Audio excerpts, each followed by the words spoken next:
সরকারি চাকরির প্রথম ও দ্বিতীয় শ্রেণী নিয়োগে ৩০% মুক্তিযোদ্ধা কোটা বহাল রেখেছে চেম্বার জজ আদালত।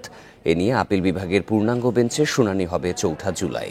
রোববার চেম্বার বিচারপতি এম ইনায়েতুর রহিম হাইকোর্টের রায় স্থগিত না করে পূর্ণাঙ্গ বেঞ্চে শুনানির দিন ধার্য করেন।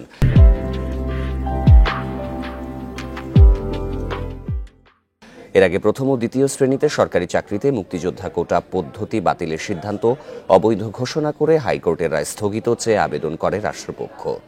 রোববার আপিল বিভাগের সংশ্লিষ্ট শাখায় এই আবেদন করা হয় বলে জানান সহকারী অ্যাটর্নি জেনারেল মোহাম্মদ সাইফুল আলম। গত ৫ জুন প্রথম ও দ্বিতীয় শ্রেণীর সরকারি চাকরিতে মুক্তিযোদ্ধা কোটা পদ্ধতি বাতিলের সিদ্ধান্ত অবৈধ ঘোষণা করেন হাইকোর্ট।